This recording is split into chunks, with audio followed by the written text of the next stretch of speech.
Well, funny you should ask, Stu. Got a minute? Wipe yourself down more of these. When you started with MAD, how was MAD mirroring what was happening in the 50s? Go on.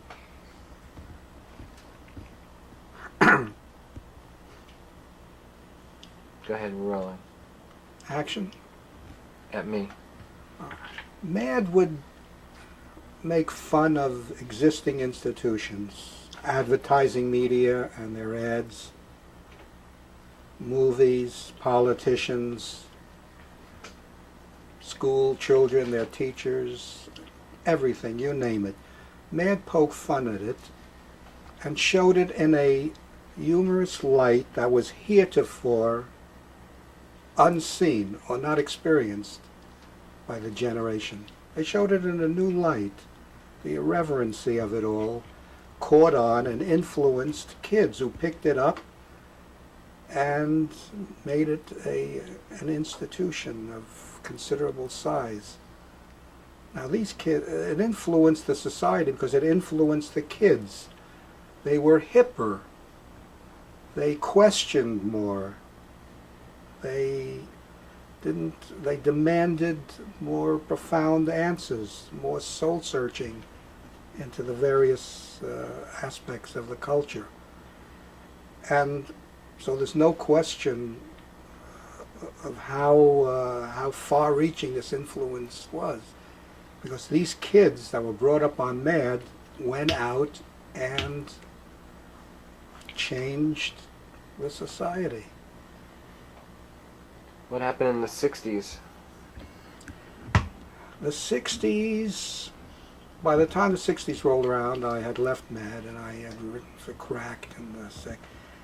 The 60s perhaps can be said to be the result of MAD of the 50s, because everyone went out, questioned our leaders, questioned our society, questioned everything, all the institutions of society. Now, that to me is a strong influence, the very foundations of our culture, our society, which MAD was one of the front runners, certainly can be said to have been an influence.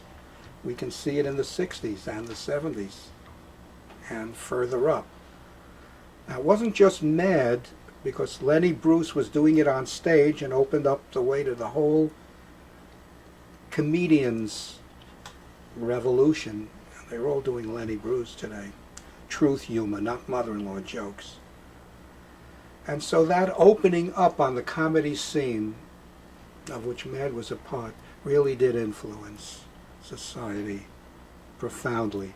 Not only that, MAD in turn was influenced by society, in that when things came about in society that MAD attacked them. MAD's material was based on what society was projecting, was doing at the time. So there's an interplay, and it was profound. I think we're still feeling the ramifications. It was totally unique in its time. Okay, can you tell us a story? About the Battery? Yeah. It's a tunnel that connects Brooklyn with The JFK coloring book. why? I still got the 70s, 5. Yeah. In the 60s, I was doing work for MAD, and JFK, John F. Kennedy, was elected president. It was a big thing in our country, and I decided to do a 3-pager, the JFK coloring book, because MAD started doing coloring books, 3 or 4 pages, inside their issue of big, meaty topics. And it was on a Monday, and I heard that someone was doing comedy books, was starting to put out comedy books. A little publisher on 43rd Street and 8th Avenue. He had done the Dear John Diary. Very clever little thing. You take a joke book and you tie it to your plunger in the bathroom, You have stuff to read while you're in the bathroom. It's already there. You don't have to bring in any jokes. Well, he did that. His name was Jackie Cannon. And I said, gee, I'd like to go off and see if he'll publish any of my stuff. And what stuff did I have was just what I had written that week. I only wrote from week to week. And I said, gee, this might make a good book. So I gave, instead of giving it to Mad that day, I gave it to Jackie Cannon. A few days later, he called me, wonderful, we want to do this as a book. Can you recommend a good artist? I said, well, see, Mad's best artist is Mort Drucker. Can you get him? I said, I'll try. I went there and I happened to get Mort Drucker. I interested him in the book. He had to okay it with William Gaines, the publisher, because it didn't conflict with Mad. If it was another magazine, something in a magazine format, he wouldn't have been able to do it. Well, I brought Mort in, he did his part, and it was printed in about 3 or 4 weeks. The thing sold 2 million copies at $2 a copy, which is about $6 a copy today, because this was 35 years ago, whatever. It went on to the New York Times bestseller list, which represented all the booksellers in the country. At one point it was number 4. It was between Nixon's My Six Crises and Helen Gurley Brown's Sex and the Single Girl. At that time it was running between that and that. Anyhow, it was on the bestseller list for 15 weeks. It made $4 million gross. It probably cleared $2 million. I got $200, which was my agreed upon fee, plus a little bonus of $200 because it sold well. And that episode has been known as Laikin's Folly around Mad till this very day. Okay. 25 years later, Mort Drucker calls me up after watching Oliver North at the hearings. He said, let's do another coloring book, Oliver North coloring book. I said, all right, you'll have it Monday.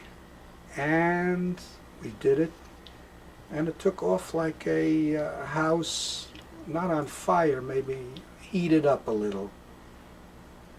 But then Oliver North zoomed downward, and the book zoomed down. But it had a good initial first sale, so we made a few dollars on it. More than the $200 I made on the JFK coloring book. This time I had a piece of it. And of course our publisher asked us to do the Ronald Reagan coloring book because he was impressed by the Oliver North coloring book. We did that too. It's still out there. It's too early to tell, but being at this point in time Reagan is out of the picture, it doesn't seem to be a great winner. And How about Wacky Packages and Now- the 101 joke books that you started? Now, not many people, including the people who hired me to do it, realize that I was the one who did the Wacky Packages for Topps magazines, the first concept. Now, I was doing that type of things for Mad and Cracked and Sick and Zany all the time. When I went to Topps to sell them insets for their bubblegum cards, which I sold them a lot of different insets, they hit upon this. They picked this out and they did the Wacky Packages, which I did the first set. Now, they bought it outright. They bought those 26 Wacky Packages. And I was paid a good price. I think it was about $800 in those days. And I left. All of a sudden, a few months later, a few years later, the second set of Wacky Packages came out. They took off like wildfire. Everyone started burning them. No, cut that out. That was a joke. They took off, and you saw them on book jackets, where the kids, book jackets for school, all sorts of things. They were like the garbage pail toys of today. You see the garbage, or those gross outs that you see for kids, but the wacky packages. They must have done about 6 sets. And I was never given any more money or just forgotten about it. Actually, the person who hired me and really knows the story passed away in the interim. But there's another fellow there who knows it too. His name was Woody Gelman. He was also a writer of humor, did a few humor books. Len Brown was the fellow. Also working there at the time on a retainer of sorts was Art